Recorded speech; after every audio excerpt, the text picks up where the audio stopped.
রহস্য, রোমাঞ্চ, ভয়, হাসি, প্রেম, দুঃখ, সমস্ত কন্টেন্টের সেরা ঠিকানা কথা ও কাহিনী এন্টারটেনমেন্ট। বিনোদনের নতুন অধ্যায়।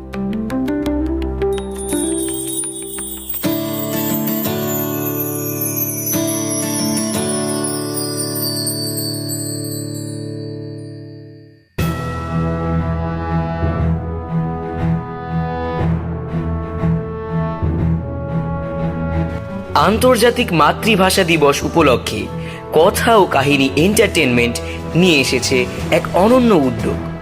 আমরা স্মরণ করব সুকান্ত ভট্টাচার্যের লেখা একটি গল্প দিন। 21শে ফেব্রুয়ারি শুধু একটি দিন নয়, এটি আমাদের আত্মমর্যাদা, আত্মত্যাগ ও মাতৃভাষার প্রতি অগাধ ভালোবাসার চিরন্তন প্রতীক। 1952 সালের ভাষা আন্দোলন আমাদের শিখিয়েছে মাতৃভাষা কেবল যোগাযোগের মাধ্যম নয়, এটি আমাদের অস্তিত্ব, আমাদের শিকড়, আমাদের পরিচয়ের ভিত্তি। সেই মহান আত্মত্যাগের স্মৃতিকে শ্রদ্ধা জানাতেই সারা বিশ্বে পালিত হয় আন্তর্জাতিক মাতৃভাষা দিবস। এই গৌরবময় দিনের আবহেই জন্ম নেয় এক কিশোরের স্বপ্ন, নিজের ভাষাকে ভালোবাসা, ভাষার মর্যাদা রক্ষার এবং শহীদদের আদর্শ হৃদয় ধারণ করে ভবিষ্যতের পথে এগিয়ে যাওয়ার দৃঢ় অঙ্গীকারের স্বপ্ন। কিশোরের স্বপ্ন তাই শুধু একটি গল্প নয়, এটি নতুন প্রজন্মের মনে ভাষার প্রতি দায়িত্ববোধ, গর্ব এবং দেশপ্রেমের আলোক শিখা জ্বালিয়ে দেওয়ার এক অনন্য প্রেরণা। আজকের গল্প পাঠে রাজ চট্টোপাধ্যায়, সূত্রধার আমি অয়ন। তাহলে শুরু করা যাক।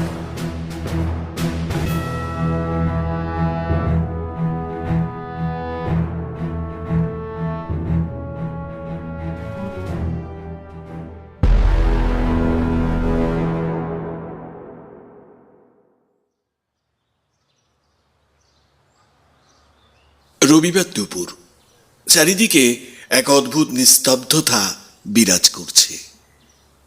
কিশোর জয়দ্রথ আজ বড় ক্লান্ত। সকাল থেকে রিলিফ কিচেনের কাজে প্রচণ্ড খাটুনি গেছে তার।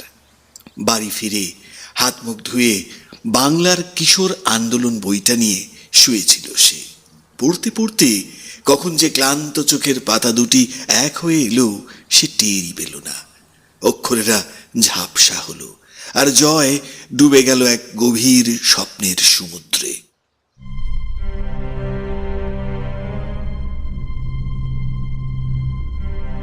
কি চারিদিকে শুধু ঘুটঘুটে অন্ধকার। জয়দ্রথের দম বন্ধ হয়ে আসছে। হঠাৎ সেই আধার চিরে দাউ দাউ করে জ্বলে উঠল এক বিরাট চিতা। সেই চিতার আলোয় দেখা যাচ্ছে লক্ষ লক্ষ কঙ্কালসার মানুষের হাহাকার।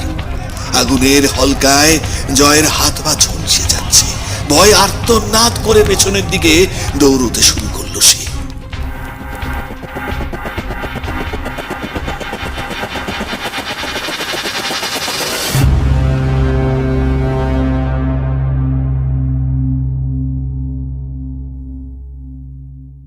হঠাৎ হঠাৎ সব চুপ। জয় অনুভব করল কে যেন তার পিঠে একটা হাড় জিজ্জিরে শীতল হাত রাখল। জয় চমকে ফিরে তাকালো। কে কে আপনি? আমাকে চিনতে পারছো না বাবা? তা পারবে কেন? আমার কি আর সেই শ্রী আছে? তুমি আমার নিজের সন্তান হয়েও আমার দশা বুঝতে পারছো না। জয় দেখল সামনে দাঁড়িয়ে শতচ্ছিন্ন কালো কাপড়ে ঢাকা এক নারী মূর্তি। শীর্ণ দেহ, চোখের নিচে গভীর কালো দাগ। আপনি আপনি কে? আমি তো তোদের মা। আমাকে ভুলে গেলি? তুমি তোমার তোমার এই অবস্থা কেন? কেন এমন জীর্ণ তোমার বেশ?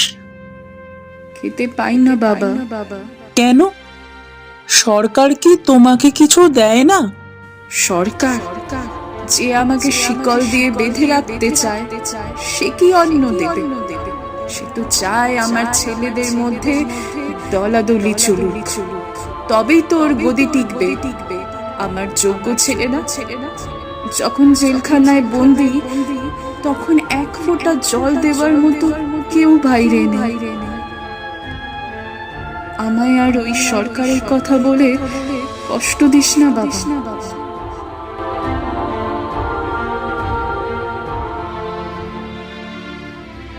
তোমার ওই ঘুমটাটা একটু সরাও তো, আমি তোমাকে দেখতে চাই। উফ, কি ভয়ঙ্কর চেহারা হয়েছে তোমার। দেশে কেউ কি নেই যে তোমার দিকে একবার তাকাবে? যারা সুসন্তান হতে পারত তারা আজ গদির লোভে মত্ত। মন্ত্রী হবার ঝগড়ায় তারা এতটাই অন্ধ যে আমার চিতার উপর তারা সিংহাসন পাততে চায়। তোমাকে তোমাকে বাঁচাবার কি কোনো উপায় নেই? আছে, তোমরা যদি সরকারের উপর ভরসা ছেড়ে নিজেরা একজোট হও, তবেই আমি বাঁচব। তোমার মুখে ওগুলো কিসের দাগ মা? ওগুলো বিদেশি শত্রুর চরের দেওয়া ক্ষত। যারা রেল লাইন উপড়ে, স্কুল পুড়িয়ে আমাকে তিলে তিলে মারতে চেয়েছিল। আমার নিজের কিছু ছেলেও তাদের ফাঁদে পা দিয়েছিল, তবে তারা ভুল বুঝতে পেরেছে। খোকা, তুই ওদের চিনে রাখিস, আর কখনো ওদের ফাঁদে পা দিস না।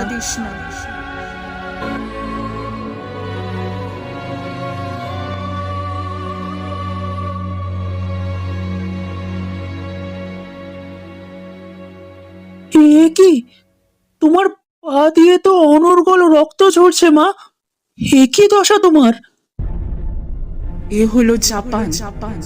খিদের হাত থেকে হয়তো বাঁচতাম, কিন্তু কিন্তু এ যে এদের হাত থেকে বাঁচা বড় কঠিন।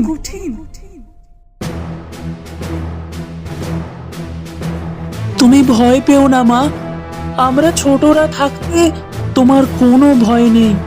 আমরা তোমাকে বাঁচাবই। পারবি? সত্যিই পারবি তোরা? নিশ্চয়ই পারবো। বড়রা কিছু না করুক, আমরা তো আছি। ওই দেখ, ওরা আসছে। সাবধান খোকা, শত্রুকে কোনোদিন ক্ষমা করিস না। ক্ষমা করলে আমি আর বাঁচবো না। আমি আর বাঁচবো না খোকা।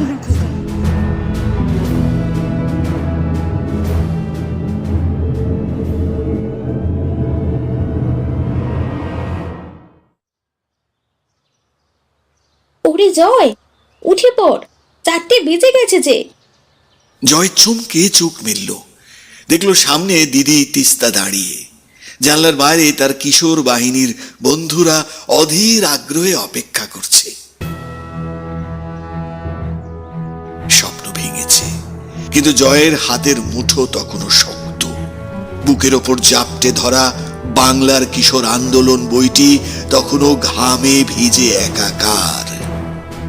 স্বপ্ন নয়, এবার লড়াইয়ের সময় শুরু।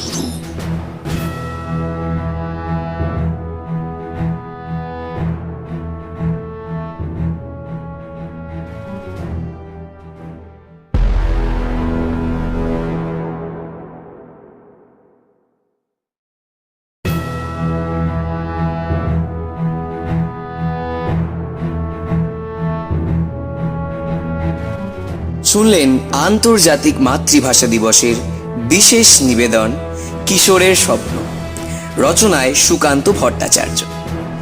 গল্প পাঠে ছিলেন রাজ চট্টোপাধ্যায়, দেশমাতার ভূমিকায় পৃথা, জয়ের ভূমিকায় প্রদ্যুৎ এবং তিস্তার চরিত্রে মৌমিতা। আবহ সঙ্গীত ও বিশেষ সহযোগিতায় সুপর্ণ এবং পরিচালনায় সিদ্ধার্থ। প্রচ্ছদ অলঙ্করণ প্রোজ ক্রিয়েশন। শেষ হলো আমাদের আজকের বিশেষ নিবেদন কিশোরের স্বপ্ন। আগামী সপ্তাহে আবার একটি অন্য ধরনের উপস্থাপনা নিয়ে হাজির হবে কথা ও কাহিনী এন্টারটেনমেন্ট। আজকের মতন শুভরাত্রি, সকলে ভালো থাকবেন, ধন্যবাদ।